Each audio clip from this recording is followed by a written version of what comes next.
Hi hello. ഇന്നത്തെ നമ്മുടെ video എന്ന് പറയുന്നത് കഴിഞ്ഞ ദിവസത്തെ കട്ട് ചെയ്ത് വെച്ചിരിക്കുന്ന ടോപ്പിൻ്റെ സ്റ്റിച്ചിങ് പാർട്ട് ആണ്.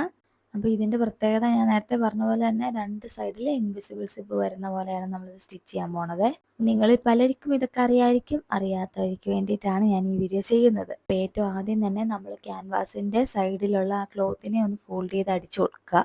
അതിനുശേഷം ബാക്ക് പീസിൻ്റെ നല്ല വശവും ക്യാൻവാസിൻ്റെ നല്ല വശവും ഒരേപോലെ വെച്ച് കൊടുത്തിട്ട് സെൻറ്ററിനൊക്കെ ഒരു നോച്ച് ഇട്ട് കൊടുക്കുകയാണെങ്കിൽ നമുക്കത് പ്ലേസ് ചെയ്യാൻ നല്ല എളുപ്പമായിരിക്കും കേട്ടോ.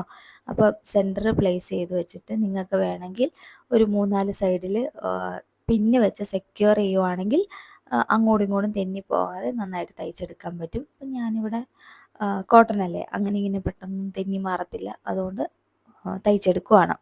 അപ്പോൾ ഇത് തയ്ക്കുന്ന സമയത്ത് നമ്മൾ ക്യാൻവാസിൽ മുട്ടാൻ പാടില്ല കേട്ടോ. സ്റ്റിച്ച് കൃത്യമായിട്ട് അതിൻ്റെ ഓരത്തായിട്ട് വേണം തയ്ച്ചെടുക്കാനായിട്ട്.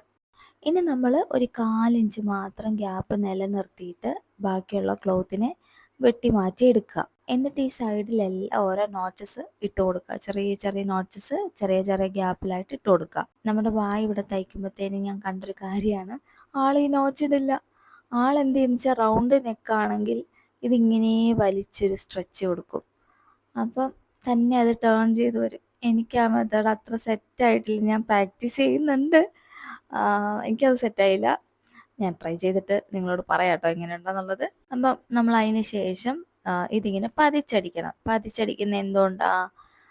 ഈ അകത്തുള്ള മെറ്റീരിയൽ പുറത്തേക്ക് കയറി. ഇപ്പോൾ ക്യാൻവാസ് നമ്മൾ പതിച്ചടിച്ചില്ലെങ്കിൽ ഇത് പുറത്തേക്ക് തള്ളി വരാനുള്ള സാധ്യതയുണ്ട്. അത് വരാതിരിക്കാൻ വേണ്ടിയിട്ടാണ് പതിച്ചടിക്കുന്നത്. ഞാൻ പതിച്ചടിക്കുകയേ ഉള്ളൂ, പക്ഷെ നെക്കിൻ്റെ ഓരത്തായിട്ടുള്ള തയ്യൽ ഞാൻ കൊടുക്കാറില്ല കേട്ടോ. ഇനി നമ്മൾ ഫ്രണ്ട് പീസ് എടുത്ത് വെച്ചേക്കാം. ഫ്രണ്ട് പീസ് എന്ന് പറയുമ്പോഴത്തേനും അറിയാലോ, ഫോൾഡ് വന്ന ആ സെൻറ്റർ പീസും രണ്ട് സൈഡ് പാർട്ടും. അപ്പോൾ ഇതിൻ്റെ കട്ട് വരുന്നിടമെല്ലാം ഞാൻ ഓവർലോക്ക് ചെയ്തെടുത്തിട്ടുണ്ട്. ഇനി നമ്മൾ മാർക്ക് ചെയ്യേണ്ടതെന്ന് പറഞ്ഞാൽ സിബ് സ്റ്റാർട്ട് ചെയ്യുന്നിടവും സിബ് വന്ന് എൻഡ് ചെയ്യുന്നിടവും. അപ്പം ഞാൻ സ്റ്റാർട്ട് ചെയ്യുന്നിടത്ത് ഒരു 4 ഇഞ്ചും അവിടെ നിന്ന് ഒരു 14 ഇഞ്ചും താഴേക്ക് മാർക്ക് ചെയ്തിട്ടാണ് എടുത്തിരിക്കുന്നത്. ഇനി നമ്മൾ ചെയ്യേണ്ടത്, നമ്മൾ സിബ് ചെക്ക് ചെയ്തൊക്കെ നോക്കുക. എന്നിട്ടുണ്ടല്ലോ, ഈ സിബ് സ്റ്റാർട്ട് ചെയ്യുന്നിടത്ത് നമ്മൾ സ്റ്റിച്ച് എവിടെയാണോ സ്റ്റാർട്ട് ചെയ്യാൻ ഉദ്ദേശിക്കുന്നത് അവിടെ ഒരു നോച്ച് ഇട്ട് കൊടുക്കുക. ഇനി നിങ്ങൾക്ക് നോച്ച് ഇടാൻ താല്പര്യമില്ലെങ്കിൽ ജസ്റ്റ് ഒരു മാർക്കിംഗ് ആണെങ്കിലും ചെയ്ത് കൊടുത്താൽ മതി. എനിക്ക് നോച്ച് ഇടുന്നതാണ് കേട്ടോ എളുപ്പം, അതുകൊണ്ട് ഞാൻ നോച്ച് ഇട്ടു. അപ്പോൾ ഇതാണ് നമ്മുടെ ഇന്നത്തെ സ്റ്റാർ എന്ന് പറയുന്ന സാധനം. അപ്പോൾ ഇത് കുറച്ച് യൂസ് ചെയ്തിട്ട് ഇതിനെക്കുറിച്ച് പറയാമെന്നാണ് ഞാൻ ആദ്യം കരുതിയത്. പക്ഷേ ഫസ്റ്റ് ടൈം യൂസ് ചെയ്തപ്പോൾ തന്നെ എനിക്ക് ഭയങ്കര ഒരു സാറ്റിസ്ഫാക്ഷൻ എന്ന് പറയത്തില്ലേ, അതായിരുന്നു.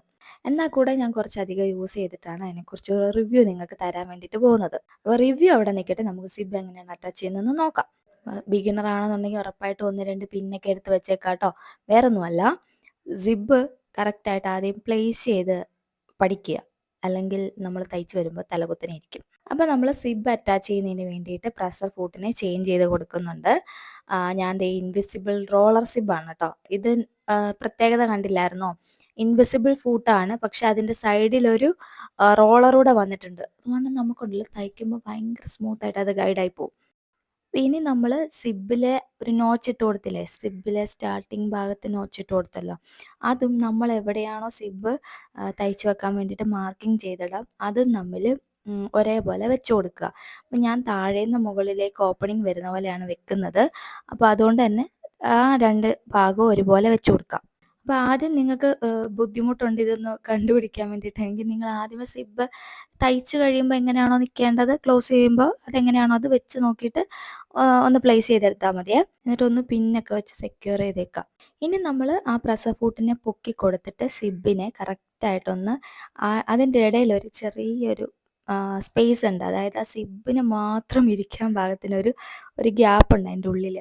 അവിടേക്ക് സിബിനെ ഓപ്പൺ ചെയ്ത് വെച്ച് കൊടുക്കുക. അപ്പോൾ സാധാരണ നമ്മളൊരു സിംഗിൾ പ്രഷർ ഫൂട്ട് യൂസ് ചെയ്ത് സ്റ്റിച്ച് ചെയ്യുമ്പോൾ ഞാൻ യൂഷ്വലി ചെയ്യാറ് അതൊന്ന് അയൺ ചെയ്യും. ഏതാ? സിബ് അയൺ ചെയ്യും. അപ്പോൾ നമുക്ക് ആ ഫോൾഡ് ചെയ്ത് വന്നിരിക്കുന്ന സിബിൻ്റെ ആ ഭാഗം തുറന്ന് കിട്ടും. അപ്പോൾ നമുക്ക് തയ്ക്കാൻ കുറച്ചുകൂടി എളുപ്പമുണ്ടായിരിക്കും. പക്ഷേ അതിനൊരു കുഴപ്പം എന്താണെന്ന് വെച്ചാൽ കറക്റ്റ് ഓരത്തായിട്ട് നമുക്ക് തയ്ക്കാൻ പറ്റത്തില്ല. സിബിൻ്റെ കറക്റ്റ് ഓരത്തായിട്ട് തയ്ച്ചില്ലെങ്കിൽ തുറന്നിരിക്കുന്ന പോലെ, അതായത് സിബിൻ്റെ ആ കൺസീൽഡ് ആവത്തില്ല. ആ സൈഡിലത്തെ ആ പോർഷൻ നമുക്ക് കാണാൻ പറ്റും. അപ്പോൾ നമുക്ക് മാർക്കറ്റിൽ ഇൻവിസിബിൾ സിബ്ബർ ഫൂട്ട് അവൈലബിൾ ആണ്. 2 ഹോൾസ് ഒക്കെ വരുന്ന പോലെ, 1 ഹോൾ വരുന്ന പോലെയൊക്കെ ഉണ്ട്. അപ്പോൾ അതിൻ്റെ ഒരു പ്രശ്നം എന്താണെന്ന് വെച്ചാൽ നമ്മൾ തയ്ക്കുമ്പോൾ ഞാൻ പറഞ്ഞില്ലേ, ബാക്കിലൊരു സപ്പോർട്ട് കൊടുക്കണം. എങ്കിൽ മാത്രമേ ചുളിവില്ലാതെ നമുക്ക് സ്ട്രെയിറ്റ് ആയിട്ട് എടുക്കാൻ പറ്റത്തുള്ളൂ. പക്ഷേ ഈ ഒരു ഫോട്ടിൽ ഈ ബാക്കിൽ നമ്മൾ കൊടുക്കുന്ന സപ്പോർട്ടാണ് ആ റോളർ ചെയ്യുന്നത്. അപ്പം നമുക്ക് സ്റ്റിച്ച് ചെയ്ത് കൊടുത്താൽ മാത്രം മതി. ഇതിൻ്റെ ബാക്കിലുള്ള പുറകോട്ടുള്ള കാര്യത്തെക്കുറിച്ച് നമ്മൾ ശ്രദ്ധിക്കേണ്ട കാര്യം വരുന്നില്ല. അപ്പം ഞാൻ ഇത് തയ്ച്ച് കാണിക്കാം. അപ്പം നിങ്ങൾക്ക് കുറച്ചുകൂടെ കൺവീനിയൻ്റ് ആയിട്ട് മനസ്സിലാവുമായിരിക്കും. കണ്ടോ, ആ ഓരത്തായിട്ട് കൃത്യമായിട്ട് ഇതൊന്ന് ലൈറ്റായിട്ട് ഓപ്പൺ ചെയ്തിട്ട് വേണം ഈ ഫൂട്ടിനെ അറേഞ്ച് ചെയ്ത് വെച്ച് കൊടുക്കാൻ വേണ്ടിയിട്ട്. നിങ്ങളൊരു സ്റ്റാർട്ടറാണ്, ഒരു ബിഗിനർ ആണെങ്കിൽ കുറച്ച് പ്രാക്ടീസ് ചെയ്ത് നോക്കുക കേട്ടോ. ഒരു 1-2 എണ്ണമൊക്കെ വെറുതെ ഒരു ക്ലോത്തിൽ പ്രാക്ടീസ് ചെയ്ത് നോക്കുക. 1-2 പ്രാക്ടീസൊക്കെ കഴിയുമ്പോഴത്തേനും നിങ്ങൾക്ക് തന്നെ അതിൻ്റെ കുട്ടൻസ് മനസ്സിലാവും. അപ്പം നമുക്ക് ഈസി ആയിട്ട് തയ്ച്ചെടുക്കാം. കണ്ട, ആദ്യമേ ലോക്ക് ഇട്ട് സ്റ്റാർട്ട് ചെയ്യുക. അതിന് ശേഷം ഇതിങ്ങനെ താഴേക്ക് തയ്ച്ച് കൊണ്ടുവരാം കേട്ടോ. അപ്പോൾ ഈ ഫൂട്ട് കാണുമ്പോൾ സാധാരണ തയ്യൽ മെഷീൻ ഉള്ളവർ, ചവിട്ടുന്ന മെഷീൻ ഉള്ളവർക്ക് തോന്നും ഈ ഫൂട്ട് നിങ്ങളുടെ മെഷീന് സൂട്ട് ആകുമോ എന്നുള്ളത്. ആക്ച്വലി ഈ ഫൂട്ട് സാധാരണ ചവിട്ടുന്ന മെഷീനിൽ സൂട്ടാകത്തില്ല. ഇൻഡസ്ട്രിയൽ പവർ മെഷീനിൽ മാത്രമേ ഇത് സൂട്ടാകത്തുള്ളൂ. അപ്പോൾ എനിക്ക് നിങ്ങളോട് പറയാനുള്ള ഒരു കാര്യം എന്ന് പറഞ്ഞാൽ, നിങ്ങൾ സ്റ്റിച്ചിങ്ങിൽ അത്രയും പാഷനേറ്റ് ആയിട്ടുള്ള ഒരാളാണെങ്കിൽ, ഇൻഡസ്ട്രിയൽ മെഷീൻ സ്വപ്നം കാണുന്ന ഒരാളാണെങ്കിൽ വർക്ക് ഹാർഡ്, നിങ്ങളെ കൊണ്ട് പറ്റും. അതിന് പറ്റിയ ഉദാഹരണമാണ് ഞാൻ. 5 വർഷമായിട്ടുണ്ട് ഞാൻ ഈ മെഷീൻ എടുത്തിട്ട്. അതിനു മുന്നേ പറയുകയാണെങ്കിൽ സാധാരണ ചവിട്ടുന്ന മെഷീനായിരുന്നു എൻ്റെ കയ്യിലും ഉണ്ടായിരുന്നത്. അന്നൊക്കെ ഇതുപോലെയുള്ള വീഡിയോസൊക്കെ കാണുമ്പോൾ എനിക്ക് ഭയങ്കര കൊതിയായിരുന്നു ഒരു ഇൻഡസ്ട്രിയൽ മെഷീൻ വേണം എന്നുള്ളത്. ആ കൊതിയുടെ പുറത്ത് ഞാനും ഒരുപാട് പ്രയത്നിച്ചിട്ടാണ് ഈ മെഷീൻ എടുത്തിട്ടുള്ളത്. അപ്പോൾ എന്നെക്കൊണ്ട് പറ്റിയെങ്കിൽ ഉറപ്പായിട്ടും നിങ്ങളെക്കൊണ്ടും പറ്റും. അപ്പോൾ ഇപ്പം ഞാൻ ചെയ്തത് ഒരു നോച്ച് ഇട്ട് കൊടുത്തത് കണ്ടായിരിക്കുമല്ലോ. അതെന്നാന്ന് വെച്ച് കഴിഞ്ഞാൽ എവിടെയാണോ എനിക്ക് സ്റ്റിച്ച് വന്ന് അവസാനിക്കേണ്ടത് അവിടെയാണ് ഞാൻ നോച്ച് ഇട്ട് കൊടുത്തിട്ടുള്ളത് കേട്ടോ. അപ്പോൾ നല്ല പ്രോപ്പറായിട്ട് തന്നെ നമ്മൾ ത്രെഡെല്ലാം കട്ട് ചെയ്ത് കൊടുക്കണം. അല്ലാന്നുണ്ടെങ്കിൽ നമ്മൾ സിബ് കയറ്റുന്ന സമയത്ത് അവിടെ ഇവിടെയും ഈ നൂല് കുരുങ്ങിയിട്ട് സിബ് പണി തരാൻ സാധ്യതയുണ്ട്. അതുകൊണ്ട് നൂല് ഒക്കെ നന്നായിട്ട് ട്രിം ചെയ്ത് കൊടുത്തിട്ടുണ്ടായിരിക്കണം കേട്ടോ. ഇനി നമ്മൾ ഇതൊന്ന് ക്ലോസ് ചെയ്ത് ചെക്ക് ചെയ്ത് നോക്കണം. എന്തൊക്കെ ചെക്ക് ചെയ്യണം? കറക്റ്റ് സൈഡിലാണോ സ്റ്റിച്ച് വന്നിട്ടുള്ളത്, നല്ല സ്മൂത്തായിട്ട് ക്ലോസ് ചെയ്യാൻ പറ്റുന്നുണ്ടോ? ചില സിബ് നിങ്ങൾ തയ്ച്ച് കഴിയുമ്പോഴത്തേനും കണ്ടിട്ടുണ്ടോ, ഭയങ്കര ടൈറ്റ് ആയിരിക്കും. റെഡിമെയ്ഡൊക്കെ മേടിക്കുമ്പോൾ അയ്യോ നല്ല സ്മൂത്തായിട്ട് അത് പോകും. പക്ഷെ നമ്മൾ തയ്ച്ച് കഴിയുമ്പോഴത്തേനും ഭയങ്കര സ്റ്റിഫായിരിക്കും. പക്ഷെ അത്ര സ്മൂത്തായിട്ട് നമുക്ക് സിബ് കയറ്റാനോ ഇറക്കാനോ ഒന്നും പറ്റത്തില്ല. അപ്പോൾ അതൊക്കെ ഒന്ന് ചെക്ക് ചെയ്തേക്കുക. അപ്പം ക്ലോസ് ചെയ്ത ശേഷം നമ്മൾ ഇപ്പുറ സൈഡിലും അതേ നോച്ച് ഇട്ട് കൊടുക്കുക. എന്നിട്ട് അപ്പുറത്തെ വശം ഉണ്ടല്ലോ, ഏതാ, അതായത് 2 സൈഡ് വേണമല്ലോ സിബ് അറ്റാച്ച് ചെയ്യാൻ വേണ്ടിയിട്ട്. ആ 2 സൈഡും നമ്മൾ മുന്നേ ചെയ്ത പോലെ തന്നെ സ്റ്റിച്ച് ചെയ്തെടുക്കുക. ഇപ്പോൾ സിബ് തയ്ക്കുന്ന സമയത്ത് നമ്മൾ എത്ര തയ്ച്ചെന്ന് പറഞ്ഞാലും ചിലപ്പോൾ വരുന്നൊരു പ്രശ്നം എന്നാന്ന് ഞാൻ പറയട്ടെ. നമ്മൾ കറക്റ്റായിട്ടൊക്കെ പിടിച്ചും ഒക്കെ ആയിരിക്കും തയ്ച്ചിട്ടുണ്ടാവുക. അതായത് പിന്നൊക്കെ വെച്ച് എല്ലാമൊക്കെ റെഡിയാക്കി പെറുക്കി. പക്ഷെ ക്ലോസ് ചെയ്യാൻ നോക്കുമ്പോഴത്തേനും അയ്യോ ഒന്ന് തെക്കും ഒന്ന് വടക്കുമായിട്ടിരിക്കും. ക്ലോസ് ചെയ്യാൻ പറ്റാത്ത പോലെ ആയിരിക്കും. അത് സംഭവം വേറൊന്നുമല്ല, നമ്മൾ അറിയാതെ ഏതെങ്കിലും ഒരു സാഹചര്യത്തിൽ ഈ ക്ലോത്ത് ട്വിസ്റ്റായി പോകുന്നതാണ്. അതിപ്രാവശ്യം എനിക്കും പറ്റി കേട്ടോ. ഞാൻ ഓർത്ത് ഞാൻ കറക്റ്റായിട്ടാണല്ലോ പിടിച്ച് വെച്ചത്, എന്നിട്ട് എന്ത് പറ്റി ഇങ്ങനെ വന്നതെന്ന് ആലോചിച്ചു. പക്ഷെ നോക്കിയപ്പോഴുണ്ട് തുണി ഇങ്ങനെ ട്വിസ്റ്റായി പോയതാണ്. ഞാൻ തയ്ച്ചതിൻ്റെ കുഴപ്പമല്ല, ഞാൻ ഇതിൻ്റെ ഇടയ്ക്ക് എപ്പോഴും ഒന്ന് ക്ലോത്തിനെ തിരിച്ചിട്ടുണ്ടായിരുന്നു. അപ്പോഴത്തേനും വന്നൊരു പ്രശ്നമാണ്. അപ്പം നമ്മളിത് കണ്ടോ, കറക്റ്റായിട്ട് നമ്മുടെ നോച്ചും മാർക്കിങ്ങും ഒക്കെ മീറ്റ് ചെയ്യുന്നുണ്ടോ എന്നൊക്കെ നോക്കണം. ഇത് ചില സിബ് ഫൂട്ട് യൂസ് ചെയ്ത് നമ്മൾ തയ്ക്കുമ്പോഴത്തേനുണ്ടല്ലോ, ഒന്ന് ഒരു നീളം കൂടുതലും ഒന്നൊരു നീളക്കുറവും വരും. ദേ കണ്ടാ, ഞാൻ പറഞ്ഞില്ലേ, ഞാൻ നോക്കും ഒന്ന് വടക്കോട്ട് ഒന്ന് തെക്കോട്ട് ഇരിക്കുക. പിന്നെ എനിക്ക് മനസ്സിലായത് ഇത് ടേൺ ചെയ്തിട്ടുണ്ടെന്നുള്ളത്. പിന്നെ ഞാനത് റെഡിയാക്കി എടുത്തേ. അപ്പം ഞാൻ പറഞ്ഞത് നീളക്കുറവിൻ്റെ കാര്യം, ചിലത് തയ്ച്ച് വരുമ്പോഴത്തേന്, അതാണ് ഞാൻ പറഞ്ഞത്, ഈ റോളർ ഫൂട്ട് കറക്റ്റായിട്ട് അതിൻ്റെ സ്പേസ് ഈവനാക്കി കൊടുക്കും. അതാണ് ഏറ്റവും വലിയ ബെനിഫിറ്റായിട്ട് എനിക്ക് തോന്നിയത്. നീളത്തിൻ്റെ പ്രശ്നം വരുന്നില്ല. പിന്നെ നോട്ടൊക്കെ ഇട്ട് കൊടുക്കുകയാണെങ്കിൽ നല്ല പക്കയായിട്ട് കിട്ടും. ഇനി നമ്മൾ ചെയ്യേണ്ടത് ക്ലോസ് ചെയ്തെടുക്കുക. ബാക്കിയുള്ള സൈഡ് ക്ലോസ് ചെയ്തെടുക്കുക. അപ്പോൾ അതിന് വേണ്ടിയിട്ട് ഞാനിവിടെ നമ്മുടെ സിംഗിൾ ഫൂട്ട് ഇട്ട് കൊടുത്തിട്ട് എവിടം വരെയാണോ സിബ് വരുന്നത് അതൊഴികെ ബാക്കി എല്ലായിടവും ഞാനിവിടെ ക്ലോസ് ചെയ്തെടുക്കുന്നുണ്ട്. അതിന് വേണ്ടിയിട്ട് ഞാനിവിടെ സിംഗിൾ പ്രഷർ ഫൂട്ടാണ് എടുത്തിട്ടുള്ളത് കേട്ടോ. അപ്പോൾ ഇതാകുമ്പോൾ നമുക്ക് കറക്റ്റ് ആ തുമ്പെ കൊണ്ട് മുട്ടിച്ച് വെക്കാൻ പറ്റും. മറ്റേ നോർമൽ ഫൂട്ട് എടുത്തു കഴിഞ്ഞാൽ ഈ സിബ് ഇരിക്കുന്ന കാരണം നമുക്ക് ഒരു അസൗകര്യം ഉണ്ടാവും. അപ്പം മേളിൽ നിന്ന് ഉള്ള ഭാഗം ക്ലോസ് ചെയ്യുക, അതേപോലെ തന്നെ താഴെയുള്ള ഭാഗവും ക്ലോസ് ചെയ്തെടുക്കുക. ഇപ്പോൾ ക്ലോസ് ചെയ്യുന്ന സമയത്ത് ഈ സിബിൻ്റെ ആ ടീത്ത് ഉണ്ടല്ലോ, ഇതൊന്നും മുട്ടരുത് കേട്ടോ. അപ്പോൾ അതുപോലെ തന്നെ വലിച്ചെടുക്കുന്ന സംഭവം ഇതൊന്ന് ചെറുതായിട്ട് താഴേക്കാകെ കൊടുക്കുകയാണെന്നുണ്ടെങ്കിൽ നമുക്ക് കുറച്ചുകൂടെ കൺവീനിയൻ്റ് ആയിട്ട് സ്റ്റിച്ച് ചെയ്യാം. പണ്ടൊക്കെ ഞാനേ സിബ് വെക്കുമ്പോൾ മേളിൽ നിന്ന് താഴോട്ട് ഓപ്പൺ ചെയ്യുന്ന പോലെ ആയിരുന്നു വെച്ചുകൊണ്ടിരുന്നത്. അപ്പോൾ കസ്റ്റമർ പറയുന്ന പോലെ ഞാൻ ചോദിക്കും, മേളിൽ നിന്ന് താഴോട്ട് വേണോ, താഴെ നിന്ന് മേളിലോട്ട് വേണോ.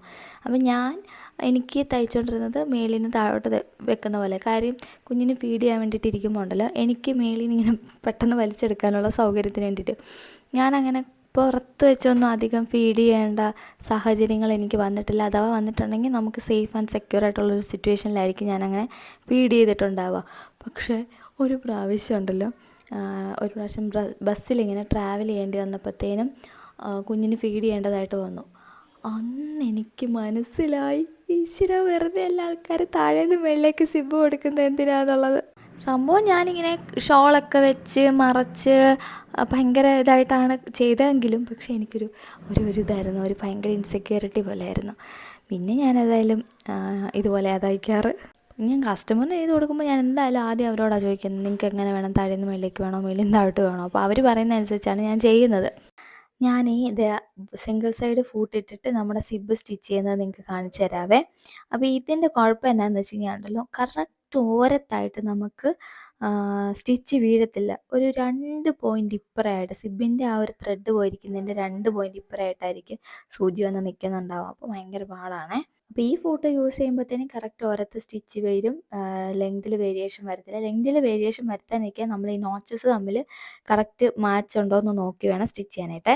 അപ്പോൾ ഇനി നമ്മൾ 2 സൈഡിലെ സിബും വെച്ച് അത് രണ്ടും ക്ലോസ് ചെയ്തെടുത്തിട്ട് നമ്മൾ ഈ അനാവശ്യമായിട്ട് ലെങ്തിൽ നിൽക്കുന്നുണ്ട് സിബ് എന്നുണ്ടെങ്കിൽ അത് കട്ട് ചെയ്യുക. കട്ട് ചെയ്ത ശേഷം നമ്മളിതാ ഈ അറ്റമില്ലേ, ഈ അറ്റം ഒന്ന് ഫിനിഷ് ചെയ്തെടുക്കേണ്ടതായിട്ടുണ്ട്. അല്ലെങ്കിൽ നമ്മുടെ ദേഹത്ത് ഇത് കുത്തും.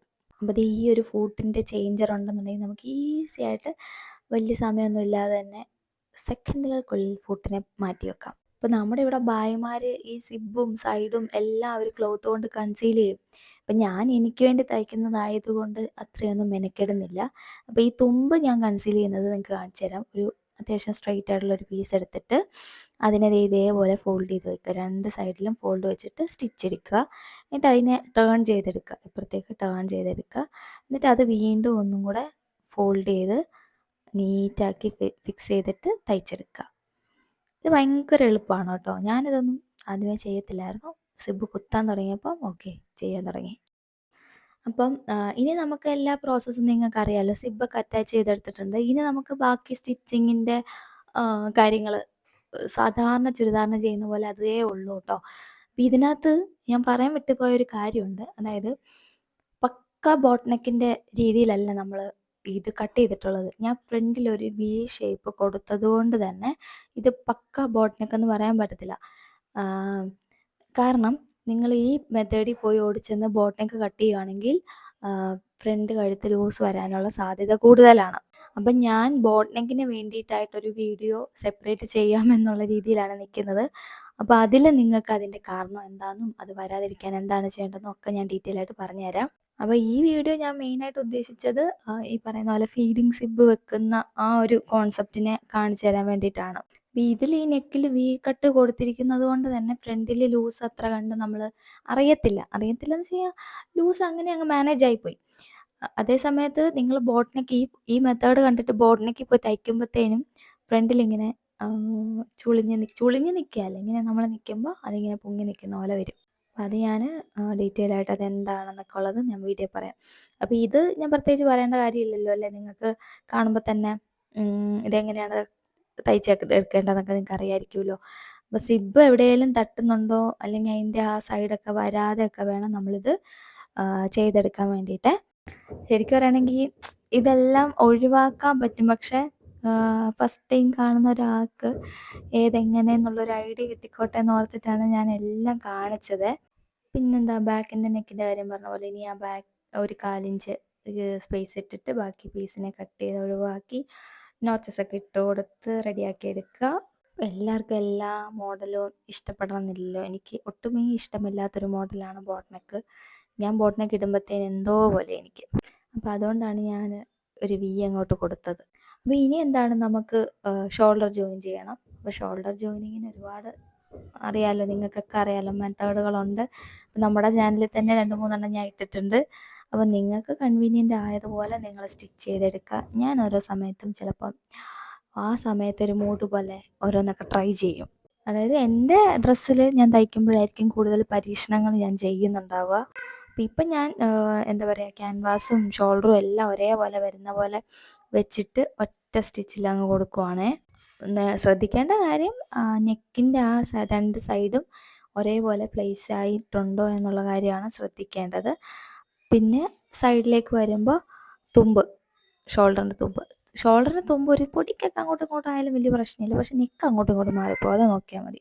അപ്പോൾ ഷോൾഡർ, സ്ലീവ് ഇങ്ങനെയുള്ളിടത്തെല്ലാം കഴിവിൻ്റെ പരമാവധി ഡബിൾ സ്റ്റിച്ചൊക്കെ ഇട്ട് കൊടുക്കണേ. അപ്പോൾ നമ്മൾ ഷോൾഡറൊക്കെ തയ്ച്ചെടുത്തു. ഇനി നമുക്ക് സ്ലീവ് അറ്റാച്ച് ചെയ്തെടുക്കണം.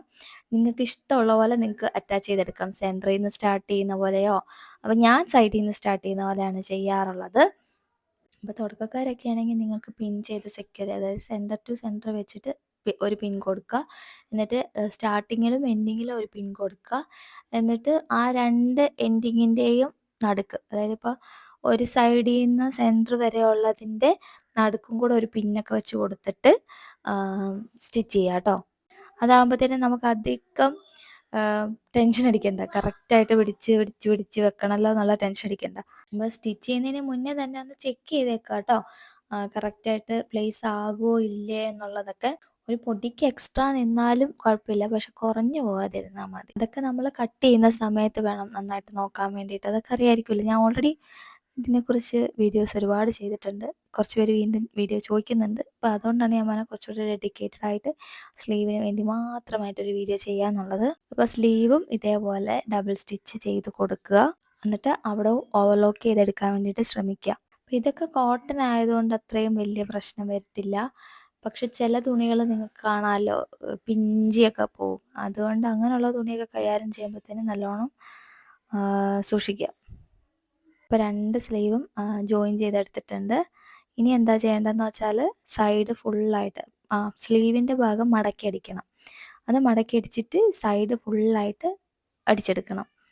കഴിഞ്ഞ ദിവസം നമ്മളിങ്ങനെ റാൻഡമായിട്ട് സംസാരിച്ച് കട്ട് ചെയ്ത് സ്റ്റിച്ച് ചെയ്തൊരു വീഡിയോ കണ്ടിട്ടുണ്ടായിരുന്നില്ലേ പാൻറ്റിൻ്റെ. അപ്പോൾ ഞാൻ ആലോചിക്കുമായിരുന്നു, അതുപോലെ തന്നെ അങ്ങ് മുന്നോട്ടുള്ള വീഡിയോസ് ചെയ്താൽ മതിയോ എന്നുള്ളത്. വേറൊന്നുമല്ല, അതാണ് ശരിക്കും ഞാൻ. എന്താ ഭയങ്കര ട്രൂ ഫേസ് എന്നൊക്കെ പറയത്തില്ല, അതാണ് ശരിക്കും ഞാൻ. ഇപ്പോൾ വന്നിരുന്ന് ഇങ്ങനെ പറയുമ്പോഴത്തേനും ഓക്കെ, കാര്യങ്ങളൊക്കെ കുറച്ചുകൂടെ ഡീറ്റെയിൽ ആയിട്ട് പറയാൻ പറ്റുമെങ്കിലും ഉണ്ടല്ലോ, നമ്മൾ ആ റോ ആയിട്ട് പറയുന്ന ആ ഫീൽ നമുക്ക് കിട്ടത്തില്ല. നിങ്ങളുടെ അഭിപ്രായം ഒന്ന് പറയണം കേട്ടോ, അങ്ങനെ വേണോ വീഡിയോസ് എന്നുള്ളത്. അപ്പം ഞാനിവിടെ തയ്യൽ തുമ്പായിട്ട് 1.5 ഇഞ്ചാട്ടോ കൊടുത്തത്. ആ 1.5 ഇഞ്ച് മെയിൻറ്റെയിൻ ചെയ്തിട്ട് നമ്മൾ താഴേക്ക് സ്റ്റിച്ച് ചെയ്ത് വരിക. സ്റ്റിച്ച് ചെയ്ത് വരുമ്പോഴത്തേനും നോട്ട് ചെയ്യേണ്ടത് ഈ പോയിൻറ്റ്സ് എല്ലാം കറക്റ്റ് വരുന്നുണ്ടോ എന്നുള്ളതാണ് കേട്ടോ. അതായത് ഈ 1.5 ഇഞ്ച് തയ്യൽ തുമ്പ് ആം ഹോളിൻ്റെ അവിടെയൊക്കെ പ്ലസ് സിമ്പിൾ പോലെ വരുത്താൻ വേണ്ടി ശ്രമിക്കുക. ഇവിടെ ഭായിമാർ സ്റ്റിച്ച് ചെയ്യുന്നത് അതായത് ബോഡി ഫിനിഷ് ചെയ്തിട്ട് സ്ലീവ് ഫിനിഷ് ചെയ്തിട്ട് എന്നിട്ടാണ് ഈ 2 ആം ഹോളും ജോയിൻ ചെയ്തെടുക്കുന്നത്. അതിൽ കുറച്ചുകൂടെ ഫിനിഷിംഗ് ഉണ്ട്. ഫിനിഷിംഗ് എന്ന് പറഞ്ഞാൽ കസ്റ്റമർ അത് ഇട്ട് കഴിയുമ്പോൾ ആം ഹോൾ കറക്റ്റ് പോയി സീറ്റാവും, പിടുത്തമൊന്നും വരത്തില്ല. അപ്പം അത് എങ്ങനെയാണെന്നുള്ളത് ഒരു ദിവസം ഞാൻ കാണിച്ചു തരാവേ. നമ്മൾ മാർക്ക് ചെയ്ത സൈഡ് നമുക്ക് സുഖമായിട്ട് തയ്ച്ചെടുക്കാൻ പറ്റും, കാരണം അവിടെ മാർക്കിംഗ് ഉണ്ടല്ലോ, അതിൻ്റെ മേളിൽ കൂടെ അങ്ങ് സ്റ്റിച്ച് ചെയ്തെടുത്താൽ മതി. അപ്പോൾ ട്രേസിങ് വീൽ യൂസ് ചെയ്തിട്ട് നിങ്ങൾ ട്രേസ് ചെയ്യുകയാണെങ്കിൽ അപ്പോൾ ഇതേപോലെ തന്നെ മാർക്ക് ചെയ്ത പോലെ തന്നെ അപ്പുറത്തെ സൈഡിൽ കിട്ടും. അപ്പോൾ നമുക്ക് അത് നോക്കി അങ്ങ് തയ്ച്ചാൽ മതി. അപ്പോൾ ഞാൻ ബോഡി പാർട്ട് തയ്ക്കുമ്പോൾ മിനിമം ഒരു 3 സ്റ്റിച്ച് കൊടുക്കും. മെയിൻ സ്റ്റിച്ച് പിന്നെ 2 എക്സ്ട്രാ സ്റ്റിച്ച്, ഇങ്ങനെയാണ് ഞാൻ ചെയ്യാറ്. അതാകുമ്പോൾ അഴിക്കണമെങ്കിൽ പെട്ടെന്ന് അഴിക്കാമല്ലോ, പിന്നെ നമ്മൾ വന്നിരുന്ന് തയ്ച്ച് കഴിക്കേണ്ട ആവശ്യമില്ല. ഇനി നമ്മൾ സ്ലിറ്റ് തയ്ച്ചെടുക്കുക. അപ്പോൾ അതിനെക്കുറിച്ചും നമ്മൾ ഓൾറെഡി വീഡിയോ ചെയ്തിട്ടുണ്ട്. അപ്പോൾ നിങ്ങൾ വീഡിയോ ശ്രദ്ധിച്ച് നോക്കിയിട്ടുണ്ടെങ്കിൽ മനസ്സിലാവും, എനിക്ക് 40 ഇഞ്ച് എന്നുള്ളത് ഇറക്കം ഇഷ്ടമല്ല. അതുകൊണ്ട് ഞാൻ കുറച്ച് താഴത്തേക്ക് എക്സ്ട്രാ ആഡ് ചെയ്ത് കൊടുത്തിട്ടുണ്ട്. അപ്പം നിങ്ങൾ സ്ലിറ്റൊക്കെ തയ്ച്ച് താഴത്തെ ഫോൾഡും തയ്ച്ച് റെഡിയാക്കി എടുക്കുക, നെക്ക് ഹെം ചെയ്തെടുക്കുക. അപ്പോൾ നിങ്ങൾക്ക് വീഡിയോ ഇഷ്ടപ്പെട്ടിട്ടുണ്ടെങ്കിൽ, നിങ്ങൾക്ക് യൂസ്ഫുൾ ആയി എന്ന് തോന്നുവാണെങ്കിൽ ഒന്ന് ലൈക്ക് ചെയ്ത് സപ്പോർട്ട് ചെയ്യുക. അതേപോലെ ചാനലും കൂടെ ഒന്ന് സബ്സ്ക്രൈബ് ചെയ്തേക്കുക. അപ്പോൾ ഇതിൻ്റെ ഫൈനൽ ഔട്ട് അല്ലെങ്കിൽ ഞാൻ ഇട്ടിട്ടുള്ളത് ഞാൻ ഏറ്റവും ലാസ്റ്റ് ഒന്ന് കൊടുത്തേക്കാം കേട്ടോ. അപ്പോൾ ഞാൻ എപ്പോഴും പറയുന്ന പോലെ ഇത്തിരി അത്യാവശ്യം എക്സ്പ്ലനേഷൻ വേണ്ടി വരുന്ന കമൻറ്റുകൾ അല്ല സംശയങ്ങൾ അത് നിങ്ങൾ ഡയറക്റ്റായിട്ട് വാട്സപ്പ് ചെയ്ത് ചോദിക്കുക. കാരണം മറ്റൊന്നുമല്ല, നമ്മൾ കമൻറ്റ് വഴി ഡൗട്ട് ക്ലിയർ ചെയ്യുമ്പോൾ എനിക്കും പാടാണ് നിങ്ങൾക്കും പാടാണ്. അപ്പോൾ ശരി, അടുത്തൊരു വീഡിയോ ആയിട്ട് ഞാൻ വേഗം തന്നെ വരുന്നതായിരിക്കും. അതുവരേക്കും ടാറ്റാ. ലൈക്ക് ചെയ്യുന്ന കാര്യം മറക്കണ്ട കേട്ടോ.